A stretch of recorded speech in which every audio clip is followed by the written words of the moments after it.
अगर मैं आपसे कहूं दुनिया की सबसे पुरानी इन्वेस्टमेंट आज भी लोगों का सबसे बड़ा भरोसा है, तो शायद आपके दिमाग में सिर्फ एक नाम आएगा, गोल्ड। हजारों साल पहले राजा महाराजा इसे खजाना मानते थे। आज सेंट्रल बैंक्स इसे रिजर्व एसेट मानते हैं और आम आदमी इसे मुश्किल समय का सहारा समझता है।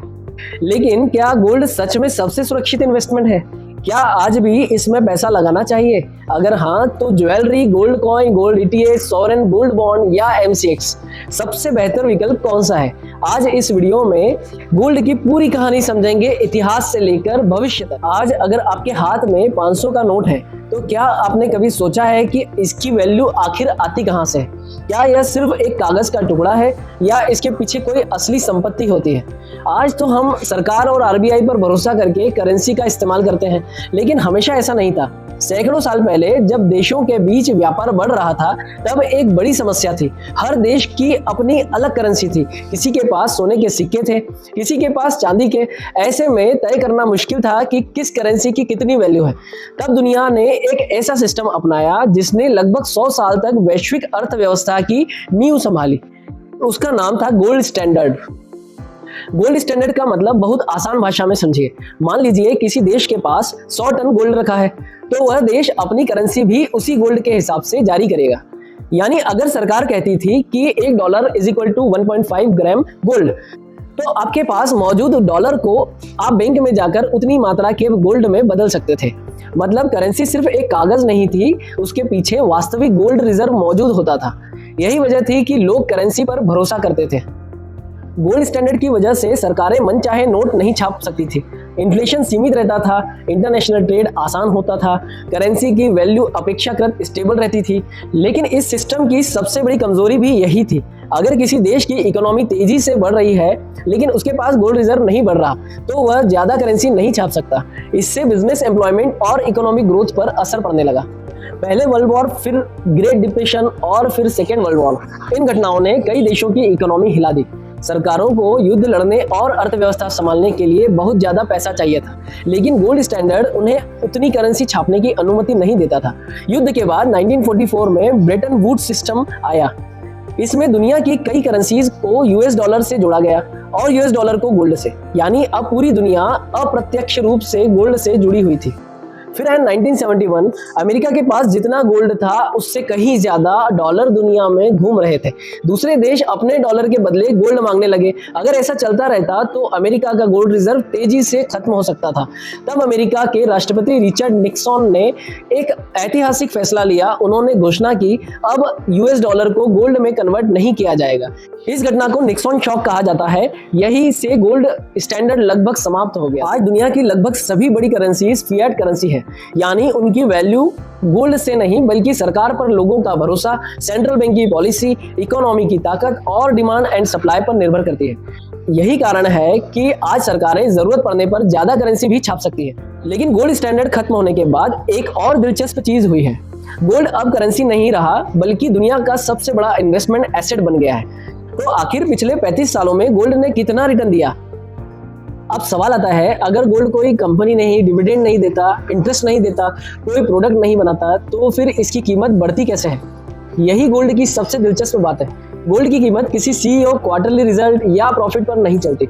इसकी कीमत दुनिया की इकोनॉमी, लोगों के भरोसे और डर दोनों पर चलती है। अगर हम भारत की बात करें तो 1990 के दशक की शुरुआत में 10 ग्राम गोल्ड की कीमत लगभग 3200 से 3500 के बीच थी। उस समय गोल्ड को लोग मुख्य रूप से शादी ब्याह और बचत के लिए खरीदते थे।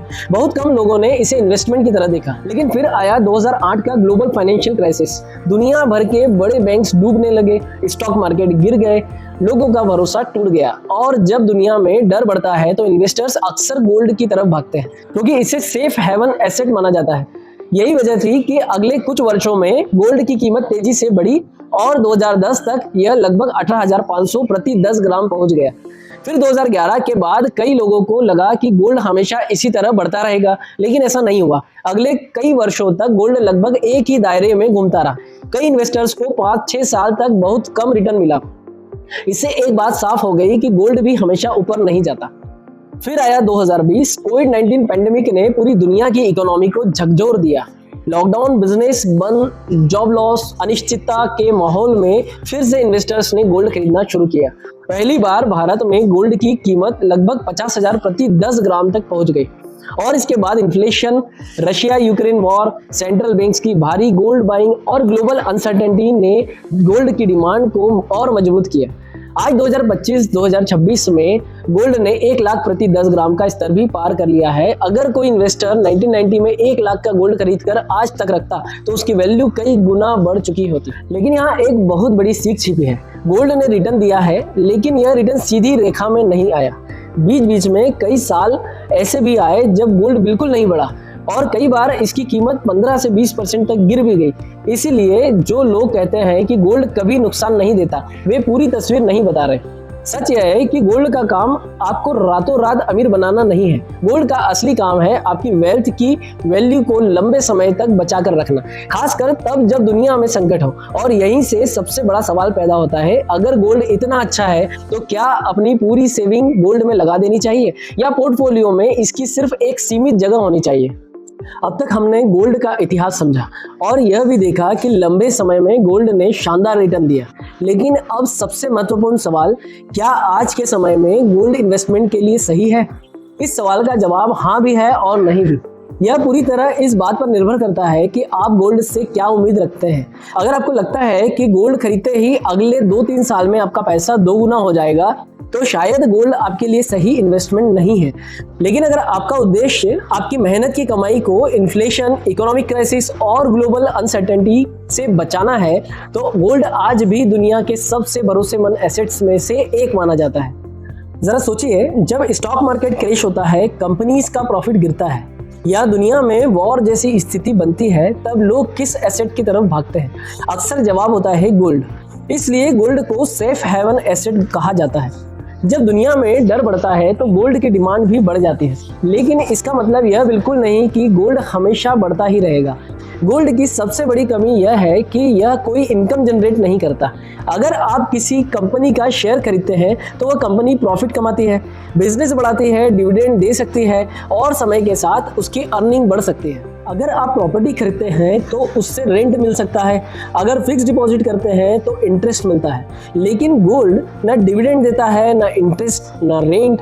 उसकी पूरी वैल्यू सिर्फ इस बात पर निर्भर करती है कि भविष्य में कोई दूसरा व्यक्ति उसे आपसे ज़्यादा कीमत पर खरीदने को तैयार है या नहीं। यही वजह है कि कई बार गोल्ड वर्षों तक लगभग एक ही कीमत पर बना रहता है। एक और बात जो हर इन्वेस्टर को समझनी चाहिए, गोल्ड का असली मुकाबला स्टॉक से नहीं है। गोल्ड और इक्विटी का काम अलग अलग है। स्टॉक्स का उद्देश्य है वेल्थ क्रिएशन, गोल्ड का उद्देश्य है वेल्थ प्रोटेक्शन। यानी अगर आपका पोर्टफोलियो सिर्फ गोल्ड से भरा है तो लंबे समय में आप इक्विटी जैसी ग्रोथ से वंचित रह जाएंगे, और अगर आपका पोर्टफोलियो सिर्फ इक्विटी में है तो किसी बड़े फाइनेंशियल क्राइसिस के समय आपका रिस्क बहुत बढ़ सकता है। इसीलिए दुनिया के बड़े इन्वेस्टर्स गोल्ड को पोर्टफोलियो का सपोर्ट सिस्टम मानते हैं, पूरा पोर्टफोलियो नहीं। यही कारण है कि जब सेंट्रल बैंक्स जैसे आरबीआई, यूएस फेडरल रिजर्व या चाइना के सेंट्रल बैंक अपने रिजर्व्स बढ़ाते हैं तो वे सिर्फ डॉलर नहीं रखते, वे गोल्ड भी खरीदते हैं। क्यों? क्योंकि हजारों साल बाद भी गोल्ड पर भरोसा पूरी तरह खत्म नहीं हुआ है। तो क्या आपको गोल्ड खरीदना चाहिए? हाँ, लेकिन समझदारी से। गोल्ड को अमीर बनने का शॉर्टकट मत समझिए, इसे अपने पोर्टफोलियो का इंश्योरेंस समझिए। एक ऐसा एसेट जो मुश्किल समय में आपके पोर्टफोलियो को संतुलित रखने में मदद कर सकता है। लेकिन अब एक और बड़ा सवाल आता है, अगर गोल्ड खरीदना ही है तो सबसे समझदारी वाला तरीका कौन सा है? ज्वेलरी, गोल्ड कॉइन, गोल्ड बार, gold ETF, sovereign gold bond या MCX? अब तक हमने समझा कि गोल्ड इन्वेस्टमेंट के लिए अच्छा हो सकता है, लेकिन अब सबसे महत्वपूर्ण सवाल, गोल्ड खरीदें कैसे? क्योंकि आज सिर्फ ज्वेलरी ही नहीं बल्कि गोल्ड कॉइन, गोल्ड बार, gold ETF, sovereign gold bond और MCX जैसे कई विकल्प मौजूद हैं। लेकिन क्या ये सभी एक जैसे हैं? बिल्कुल नहीं। सबसे पहले बात करते हैं ज्वेलरी की। भारत में अधिकांश लोग गोल्ड इन्वेस्टमेंट के नाम पर ज्वेलरी खरीदते हैं, लेकिन अगर आपका उद्देश्य इन्वेस्टमेंट है तो ज्वेलरी शायद सबसे कमजोर विकल्प है। क्यों? क्योंकि ज्वेलरी खरीदते समय आप सिर्फ गोल्ड की कीमत नहीं देते, आप मेकिंग चार्जेस भी देते हैं, GST भी देते हैं, डिजाइन का पैसा भी देते हैं, और जब वही ज्वेलरी बेचने जाते हैं तो कई बार मेकिंग चार्जेस वापस नहीं मिलते। प्योरिटी चेक के नाम पर भी कटौती हो सकती है। यानी ज्वेलरी एक शानदार आभूषण हो सकती है, लेकिन हमेशा एक शानदार इन्वेस्टमेंट नहीं होती। अब बात करते हैं गोल्ड कॉइन और गोल्ड बार की। अगर आपको फिजिकल गोल्ड ही खरीदना है तो ज्वेलरी की तुलना में कॉइन या बार बेहतर विकल्प माने जाते हैं। इनमें मेकिंग चार्ज कम होते हैं, प्योरिटी भी सामान्यतः स्टैंडर्ड होती है, लेकिन यहाँ भी दो समस्याएं हैं। पहली सिक्योरिटी, दूसरी लॉकर का खर्च। अगर आपके पास बड़ी मात्रा में गोल्ड है तो उसकी सुरक्षा भी आपकी जिम्मेदारी है। अब आते हैं गोल्ड ETF पर। मेरी नज़र में आज के समय में अधिकांश इन्वेस्टर्स के लिए यह सबसे प्रैक्टिकल विकल्पों में से एक है। गोल्ड ETF का मतलब है कि आपको फिजिकल गोल्ड घर में रखने की जरूरत नहीं। आप डीमेट अकाउंट के माध्यम से एक्सचेंज पर गोल्ड खरीदते हैं और बेचते हैं। कोई लॉकर नहीं, चोरी का डर नहीं, मेकिंग चार्जेस नहीं, लिक्विडिटी भी अच्छी। अगर कभी पैसे की जरूरत पड़े तो कुछ मिनटों में बेच सकते हैं। हालांकि इसमें एक छोटा सा एक्सपेंस रेशो होता है, इसलिए ETF चुनते समय उसे भी देखना चाहिए। अब बात करते हैं सॉवरेन गोल्ड बॉन्ड यानी SGB की। जब सरकार नई SGB सीरीज जारी करती थी तब यह कई इन्वेस्टर्स की पहली पसंद होती थी, क्योंकि इसमें गोल्ड की कीमत बढ़ने का फायदा तो मिलता ही था, साथ ही सरकार द्वारा तय इंटरेस्ट भी मिलता था। अगर बॉन्ड को मैच्योरिटी तक रखा जाए तो कुछ टैक्स बेनिफिट्स भी मिलते थे। लेकिन वर्तमान समय में नई SGB सीरीज नियमित रूप से जारी नहीं हो रही है, इसलिए निवेश करने से पहले उपलब्धता और मार्केट प्राइस जरूर देखनी चाहिए। अब बचता है MCX गोल्ड। बहुत लोग सोचते हैं कि MCX पर गोल्ड खरीदना भी इन्वेस्टमेंट है, लेकिन ऐसा नहीं है। MCX मुख्य रूप से फ्यूचर ट्रेडिंग का प्लेटफॉर्म है। यह ट्रेडर्स के लिए बना है, लॉन्ग टर्म इन्वेस्टर्स के लिए नहीं। यहाँ लिवरेज होता है, यानी कम पैसों में बड़ी पोजीशन ली जा सकती है, लेकिन जितना बड़ा प्रॉफिट हो सकता है उतना ही बड़ा लॉस भी। अगर मार्केट आपके खिलाफ चली गई तो कैपिटल बहुत तेजी से घट सकता है। इसलिए अगर आप बिगिनर हैं तो MCX को इन्वेस्टमेंट का विकल्प बिल्कुल मत समझिए। अब अगर मुझसे पूछा जाए कि मैं इन सभी विकल्पों को कैसे रैंक करूं, तो इन्वेस्टमेंट के नजरिए से मेरी पर्सनल प्रेफरेंस होगी पहला गोल्ड ETF, क्योंकि यह आसान, सुरक्षित और लिक्विडिटी वाला विकल्प है। दूसरा गोल्ड कॉइन या गोल्ड बार, अगर आपको वास्तव में फिजिकल गोल्ड रखना पसंद है। तीसरा सॉवरेन गोल्ड बॉन्ड, अगर सही अवसर और उचित मूल्य पर उपलब्ध हो तथा आप लंबे समय के लिए निवेश कर रहे हो। और ज्वेलरी सिर्फ पहनने के लिए खरीदिए, इन्वेस्टमेंट के लिए नहीं। MCX सिर्फ उन्हीं लोगों के लिए है जिन्हें ट्रेडिंग, रिस्क मैनेजमेंट और फ्यूचर मार्केट की पूरी समझ है। अब आते हैं सबसे बड़े सवाल पर, क्या आज गोल्ड खरीदना चाहिए और क्या आने वाले 10-20 सालों में इसकी कीमत और बढ़ेगी? अगर कोई आपको यह कहे कि गोल्ड अगले 5 सालों में निश्चित रूप से दोगुना हो जाएगा, तो समझ जाइए कि वह भविष्यवाणी कर रहा है, विश्लेषण नहीं।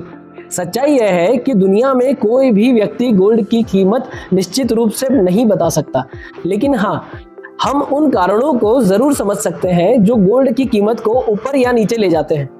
सबसे पहला कारण है सेंट्रल बैंक्स।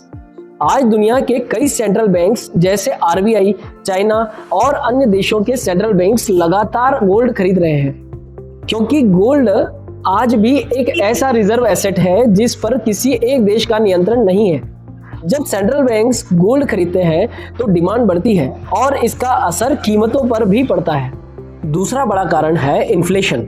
जब महंगाई बढ़ती है तो करेंसी की परचेसिंग पावर घटने लगती है, यानी आज 100 रुपए में जो सामान मिलता है, कुछ साल बाद उसके लिए 120 या 150 देने पड़ सकते हैं। ऐसे समय में कई इन्वेस्टर्स गोल्ड को अपनी वेल्थ की वैल्यू बचाने का माध्यम मानते हैं। तीसरा कारण है global crisis, war, economic recession, banking crisis या जियोपॉलिटिकल टेंशन। इतिहास बताता है कि ऐसे समय में गोल्ड की डिमांड अक्सर बढ़ जाती है, क्योंकि लोग रिस्की एसेट छोड़कर सेफ एसेट्स की ओर जाने लगते हैं। लेकिन अब दूसरी तरफ भी देखिए, अगर दुनिया की इकोनॉमी मजबूत रहती है, इंटरेस्ट रेट्स ऊंचे रहते हैं, स्टॉक मार्केट्स लगातार अच्छा प्रदर्शन करते हैं और इन्फ्लेशन नियंत्रित रहता है, तो गोल्ड की ग्रोथ धीमी भी पड़ सकती है। यानी गोल्ड हमेशा एक ही दिशा में नहीं चलता। एक और महत्वपूर्ण बात, भारत में गोल्ड की कीमत सिर्फ इंटरनेशनल गोल्ड प्राइस से तय नहीं होती, यह डॉलर रुपी एक्सचेंज रेट पर भी निर्भर करता है। अगर डॉलर मजबूत होता है या रुपी कमजोर होता है तो भारत में गोल्ड महंगा हो सकता है, भले ही इंटरनेशनल मार्केट में कीमत ज्यादा ना बढ़ी हो। यानी भारतीय इन्वेस्टर्स के लिए गोल्ड की कीमत पर दो चीजों का असर पड़ता है, इंटरनेशनल गोल्ड प्राइस और डॉलर रुपी का एक्सचेंज रेट। अब सबसे जरूरी सवाल, क्या अपने पूरे पोर्टफोलियो को गोल्ड में बदल देना चाहिए? मेरा जवाब होगा नहीं। गोल्ड एक बेहतरीन एसेट है, लेकिन अकेला एसेट नहीं। अगर आपका पूरा पैसा गोल्ड में है तो आप इक्विटी, बिजनेस और अन्य ग्रोथ एसेट से मिलने वाले संभावित रिटर्न को खो सकते हैं।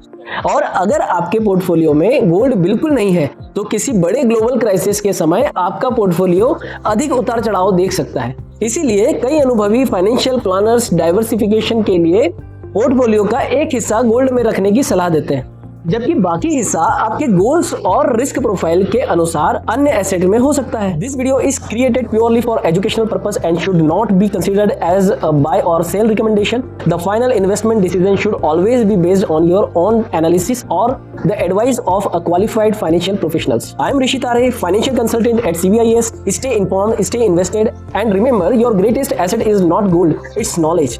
Thank you so much for watching, and I will see you in the next video. Thank you so much.